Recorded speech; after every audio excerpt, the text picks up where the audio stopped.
नमस्कार मंडळी, आपले स्वागत आहे माझ्या भारतीचे किचन रेसिपी या यूट्यूब चॅनलवर।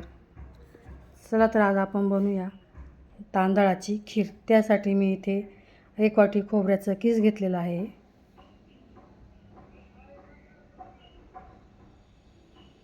एक वाटी खोबऱ्याचा किस, 1 वाटी साखर, बदामाचे काप, काही काजूचे काप, वेलची, साजूक तूप आणि अर्धी वाटी तांदूळ।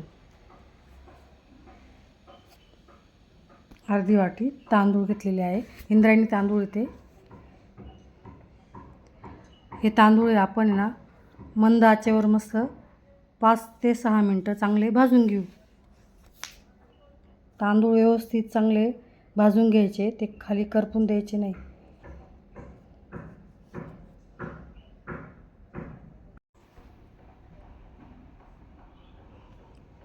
आता तांदूळ चांगले भाजून झाले आहे, ते आपण आता एका भांड्यात काढून घेऊया। त्यामध्ये 1 ग्लास पाणी घालून घेते मी त्याच्यात, आणि ते 10 ते 15 मिनटं मी ते भिजण्यासाठी बाजूला ठेवून देते। व्यवस्थित त्याच्यामध्ये पाणी घालून ते बाजूला ठेवून देऊया। आता मी एक पातेले घेतले आहे, त्यामध्ये 3 ते 4 चमचे मी साजूक तूप घेतले।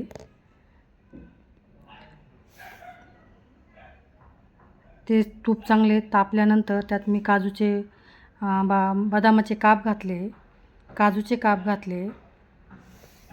ते थोडेसे परतून घेतल्यानंतर मी त्याच्यात खोबऱ्याचा किस घातलेला आहे।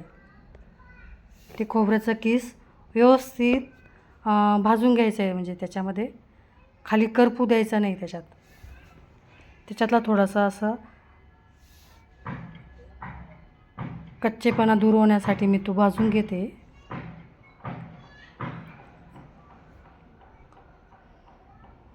खोबरे घातल्यामुळे ना खीर एकदम छान लागते। मी ओलं नारळ घेतलं आहे ते, आणि ते किसून घेतलेले। तुम्ही आपल्याकडं रोजचं जे वाळलेलं नारळ पण घेऊ शकता।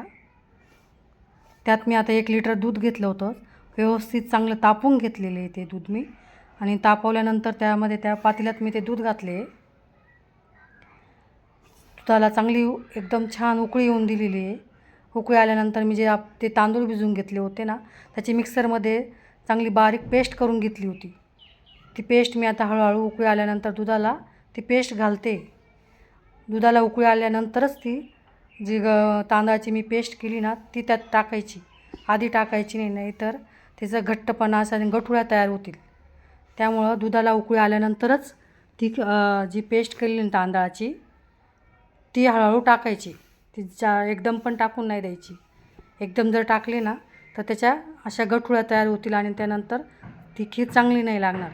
मग थोडी थोडी व्यवस्थित हलवत राहायचं, मिक्स करत राहायचं। त्याच्यानंतर मी 1 वाटी त्यात साखर टाकली आहे। साखर आहे ना आपल्या आवडीनुसार तुम्ही कमी जास्त करू शकता, तुम्हाला जशी पाहिजे तसं। गोड आवडत असेल तर थोडीशी अजून तुम्ही साखर एक्स्ट्रा टाकू शकता, नाहीतर मी हे दिलेलं प्रमाण बरोबर आहे। आणि ती व्यवस्थित मिक्स करून घ्यायचं, एकजीव करून घ्यायची। ती सर्व मिश्रण एकजीव करून घ्यायचं आणि सारखं हलवत राहायचं, नाहीतर त्याच्यात परत गठुळ्या तयार होतील। आणि ते 5 ते 6 मिनटं ती खीर चांगली व्यवस्थित शिजवून घ्यायची। ह्या खीरीला जास्त वेळ लागत नाही। ही खीर सारखी हलवत राहायची, खाली करपू द्यायची नाही। त्यात मी वेलची पावडर टाकलेली आहे। वेलची पावडर मी शेवटीच टाकलेली आहे।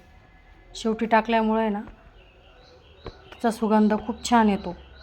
ही खीर मी आपण आता एका वाटीत सर्व करूया।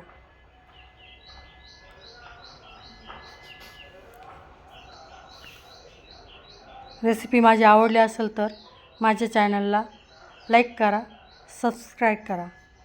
धन्यवाद।